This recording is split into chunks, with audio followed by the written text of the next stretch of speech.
ये हैं राजेंद्र सिंह राठवा, आयु 28 साल, व्यवसाय प्रोफेशनल ड्राइवर। ये हैं पार्वती खात्रा जी, आयु 18 साल, व्यवसाय मैकडोनाल्ड एम्प्लॉय। ये हैं दलुभाई गावित, आयु 55 साल, व्यवसाय सफल किसान। ये हैं गायत्री राठवा, आयु 22 साल, व्यवसाय बीपीओ ट्रेनी। देखिए इन चेहरों को जो आज सफलता की खुशी से महक रहे हैं, पर वक्त की खिड़की खोलकर अगर इनके अतीत पर एक नजर डाली जाए तो आश्चर्य होगा। आज बड़े से बड़ा वाहन चला रहे राजेंद्र सिंह कल बैलगाड़ी चलाने के लिए भी समर्थ नहीं थे। आज मैकडोनाल्ड जैसी अंतर्राष्ट्रीय कंपनी में रहकर सबको बर्गर खिलाने वाली पार्वती ने कल तक अपने गांव के बाहर भी कदम नहीं रखा था। आज एक सफल किसान बने दलुभाई को कल तक फसल बोने के लाले थे। आज बीपीओ ट्रेनी बनकर बेझिझक बोलने वाली गायत्री कल तक 4 लोगों के सामने बोलने से हिचकिचाती थी। और इनके यह धुंधले अतीत की वजह यह थी कि ये सब है आदिवासी, जिन पर कल तक किसी ने ना नजर डाली थी और ना ही किसी ने इनका हाथ थामा था। केंद्र और राज्य ने तो कई योजनाएं बनाई, फिर भी गुजरात के 75 लाख आदिवासियों के जीवन में बदलाव के आसार नजर नहीं आए। तो क्या है इनकी सफलता का राज? कैसे आया इनके जीवन में परिवर्तन? किसने किया इनके लिए समान अवसरों का निर्माण? कौन है इनकी प्रगति और विकास के पीछे? जवाब है गुजरात सरकार की क्रांतिकारी योजना।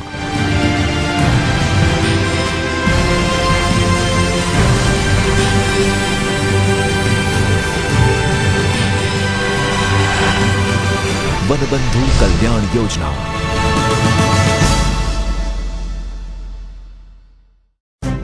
आदिवासियों के पिछड़े हालात और परिस्थिति को देखकर राज्य के मुख्यमंत्री श्री नरेंद्र मोदी ने मन में ठान लिया, इन वनबंधुओं को विकास की राह पर लाना है। बस जहां चाह वहां राह। काफी मनन और चिंतन करने के बाद बनाई गई वनबंधु कल्याण योजना, जिसका मूल उद्देश्य है सालों से पिछड़े वनबंधुओं को समान हक और अवसर देकर उनको समाज के अन्य वर्गों से जोड़ना। इन उद्देश्यों को पूरा करने के लिए मुख्यमंत्री श्री नरेंद्र मोदी ने 10 मुद्दों का कार्यक्रम बनाया और 15,000 करोड़ की राशि की मदद से बने इस कार्यक्रम में शामिल है 5 लाख आदिवासी परिवारों के लिए रोजगारी और वेल्थ क्रिएशन, गुणात्मक एवं उच्च शिक्षण, आदिवासी क्षेत्रों के त्वरित विकास पर भार, सभी के लिए स्वास्थ्य सुविधाएं, सभी के लिए मकान सुविधाएं, सभी के लिए स्वच्छ पीने का पानी, सिंचाई की सुविधाएं, ऑल वेदर रोड कनेक्टिविटी, बिजली की सर्वत्र उपलब्धता और शहरी विकास। यह कार्यक्रम केवल कागज पर न रहकर जल्द से जल्द अमल में आ गया और राज्य के 43 तालों को और 12 जिलों को इसका लाभ मिलना शुरू हो गया। इस योजना के मूल में है कन्वर्जेंस का मार्गदर्शक सिद्धांत। कन्वर्जेंस यानी कि विविध योजनाओं का लोकहित में समन्वय, साथ मिलकर एक पॉलिटिकल विजन का अनुसरण करना और उसे परिपूर्ण करने के लिए एकजुट हो जाना। सरकार का हर एक विभाग जुड़ गया कन्वर्जेंस में और नतीजा गांव-गांव में होने लगी खुशियों की होम डिलीवरी। आइए नजर डालते हैं पिछले 4 सालों में इस योजना के जरिए हुए परिवर्तनों पर।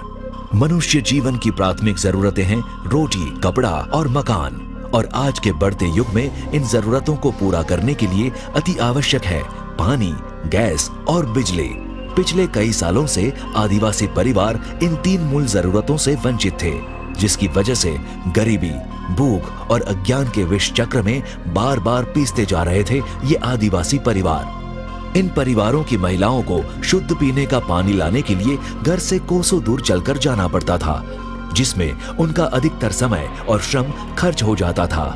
पहला हमें कुएं पानी भरवा जाता, माटे बेहड़ा उपाड़ी ने लावता, 2 किलोमीटर दूर दूर ते हमन चालू पड़तु, घरनो काम अटकी पड़तु ने छोकरा और दर्दली पड़ता। गुजरात सरकार ની મહેરબાની थी, घरे घरे हमारे पानी ना नल આવી ગયા અને કોઈ ચિંતા નથી। ઢોર વાસેડાને કે हमारे उंगळू धुंगळू वासण બધું हमारे घेर पानी આવી રહ્યું। पानी लेकर आई थकी हुई महिला जब खाना पकाती तो गैस न होने की वजह से काफी देर तक रसोई कार्य में उलझती रहती, जिससे ना तो वो अपना पूरा ध्यान परिवार और बच्चों को दे पाती और ना ही खुद को। आज के युग की महिला तो नौकरी या व्यवसाय करके अपने परिवार की आय बढ़ाने में अपना पूरा योगदान देती है, पर आदिवासी महिला के लिए यह करना असंभव था। ऊपर से घर में बिजली न होने की वजह से बच्चों की पढ़ाई सिर्फ दिन के उजाले में ही हो पाती। पर वन बंधु कल्याण योजना ने सबसे पहले इस विष चक्र को तोड़ दिया। पिछले साल पानी के कनेक्शन में बढ़ोतरी की गई और आज 5.5 लाख आदिवासी घरों में शुद्ध पीने का पानी डायरेक्ट नल से आ रहा है। शुद्ध पानी मिलने पर पानी जन्य रोगों की मात्रा भी आदिवासी विस्तारों में कम हो गई। आज अधिकतर आदिवासी घरों में गैस यानी कि एलपीजी पहुंचाया जा रहा है। साथ ही आज 90% आदिवासी विस्तार बिजली की तारों से जोड़े गए हैं। आज आदिवासी विद्यार्थी रात के अंधेरों में भी पढ़ाई कर सकते हैं और अपने भविष्य को रोशन कर सकते हैं। आज यह आदिवासी महिलाएं ज्यादा वक्त अपने परिवार और बच्चों को दे सकती है और बाकी बचे समय में नए कार्य में जुड़कर अपने परिवार की आय बढ़ाने में अपना पूरा योगदान दे रही है। आज डेयरी, सिलाई, खेतीबाड़ी, शिक्षण और रोजगारी जैसे कार्यों में आदिवासी महिलाओं के योगदान में 50% की बढ़ोतरी हुई है, जो महिला सशक्तिकरण की दिशा में एक बड़ी छलांग है। आज हर आदिवासी विस्तार को जोड़ा गया है 108 एम्बुलेंस सेवा से। अब किसी भी वक्त स्वास्थ्य सुविधा बस एक फोन कॉल दूर है। साथ ही बनाए गए हैं अच्छे से अच्छे अस्पताल, जिसमें आज तक तकरीबन 35 लाख आदिवासियों का हेल्थ चेकअप किया गया है। काफी वर्षों से इन विस्तारों में सिकल सेल एनीमिया की बीमारी घर कर गई थी, पर राज्य के स्वास्थ्य केंद्रों ने विशाल स्तर पर आदिवासियों में इस विषय की जागृति फैलाई और इसके इलाज की सरल उपलब्धि भी करवाई और आज सिकल सेल एनीमिया पर जीत हासिल हुई है। स्वास्थ्य की दिशा में हासिल हुई इस उपलब्धि को केंद्र सरकार ने भी सराहा और प्रधानमंत्री सिविल सर्विसेज अवार्ड से सम्मानित किया। हर आदिवासी महिला का सुरक्षित प्रसूति का जिम्मा भी राज्य सरकार ने उठाया। तमाम आदिवासी महिलाओं को चिरंजीवी योजना का लाभ दिया गया। आज हर आदिवासी माता संपूर्ण सुरक्षित रूप से प्रसूति कर सकती है और एक तंदुरुस्त बच्चे को जन्म भी दे सकती है, जो आदिवासी विस्तार के लिए एक बड़ी सिद्धि जैसा है। इस योजना की सफलता को भी प्रधानमंत्री अवार्ड से सम्मानित किया गया है। भोजन अगर पेट की मांग है तो ज्ञान और शिक्षण मन की मांग है। शिक्षा मानव मात्र का अधिकार है। इस योजना के अंतर्गत आदिवासी बच्चों के लिए भी प्राथमिक और उच्च शिक्षण की सुविधा उपलब्ध कराई गई है और एकलव्य मॉडल रेसिडेंशियल स्कूल का निर्माण किया गया है, जो राष्ट्रीय स्तर की स्कूल्स हैं। इसके अलावा आश्रम, आदर्श निवासी जैसी शालाओं में आज 88,000 आदिवासी विद्यार्थी पढ़ रहे हैं। 2011 की जनगणना के आंकड़े बता रहे हैं कि राज्य के 10% शिक्षण दर के मुकाबले आदिवासी विस्तारों के शिक्षण दर में 15 से 20% बढ़ोतरी हुई है, जो अपने आप में एक बड़ी सिद्धि है। आज वेजलपुर, तिलकवाड़ा और कपराड़ा जैसे 18 आदिवासी विस्तार भी एकलव्य स्कूल्स का लाभ उठा रहे हैं। साथ ही साथ इन विस्तारों में 145 माध्यमिक शालाएं, 95 विज्ञान प्रवाह शालाएं एवं 49 तकनीकी और अन्य विषयों की कॉलेजेस का निर्माण किया गया है। यह जानकर बड़ा गर्व होगा कि एकलव्य स्कूल्स के परिणाम 98% है, जो राज्य की औसत से भी 25% ज्यादा है। यानी आदिवासी विद्यार्थी आम विद्यार्थियों के बराबर नहीं, पर उनसे आगे चल रहे हैं। आज 50 से 60 आदिवासी बच्चे विदेश में पढ़ाई कर रहे हैं, जो अपने आप में एक बड़ी सफलता है।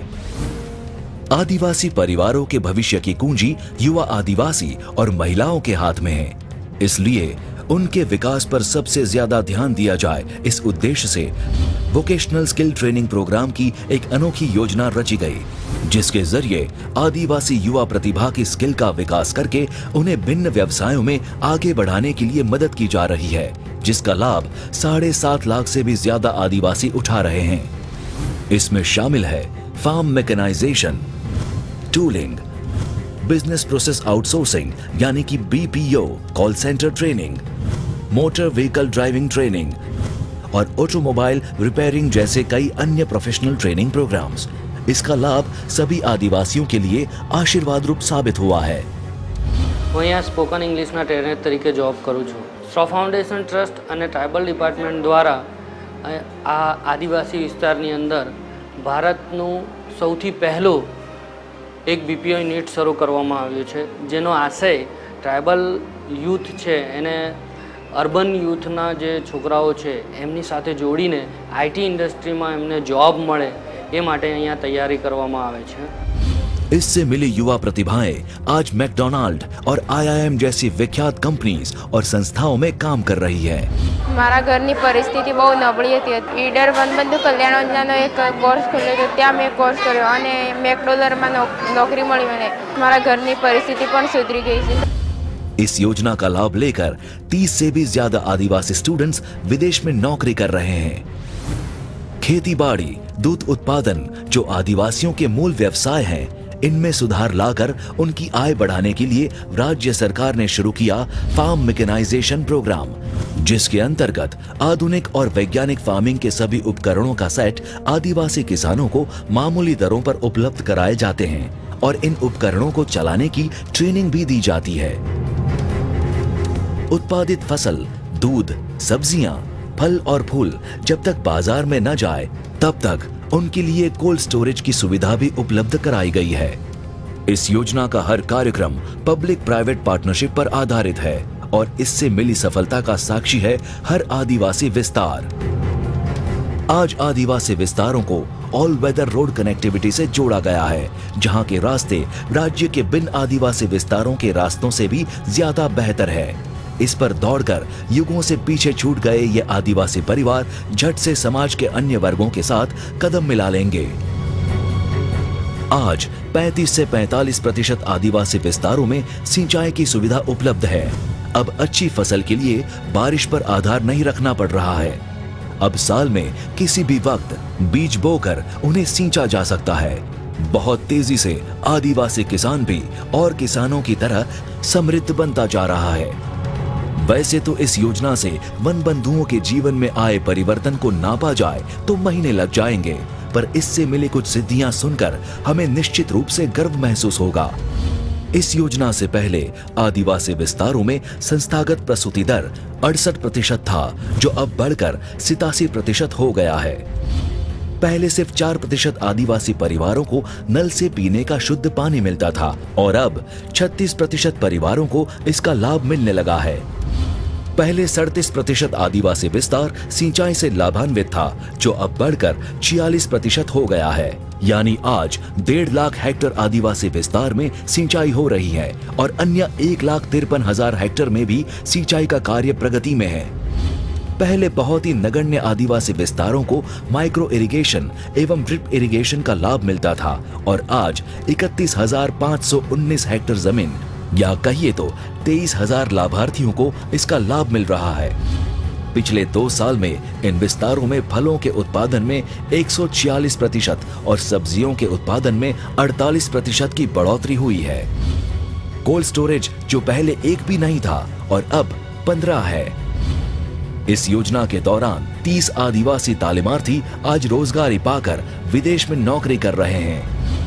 पहले 0 के मुकाबले आज इन विस्तारों में 3 इंजीनियरिंग कॉलेजेस, 10 नर्सिंग स्कूल्स और 6 कृषि संलग्न कॉलेजेस और संस्थाएं हैं। इस योजना से 2,56,000 आदिवासी परिवारों को मकान दिए गए हैं। साथ ही 2,63,000 परिवारों को पेंशन योजना का लाभ मिल रहा है।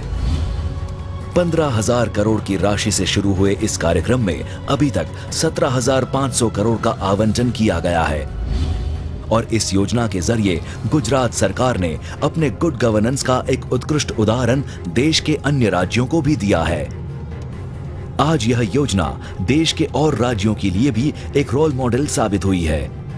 आज हर आदिवासी अपनी राह खुद बना रहा है, अपनी मंजिल खुद तय करता है और खुद ही उसे प्राप्त भी करता है।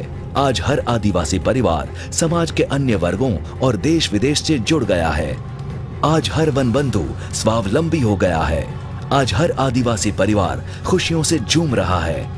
यह प्रगति, यह विकास और यह परिवर्तन हमेशा आभारी रहेगा गुजरात सरकार की क्रांतिकारी योजना वनबंधु कल्याण योजना को।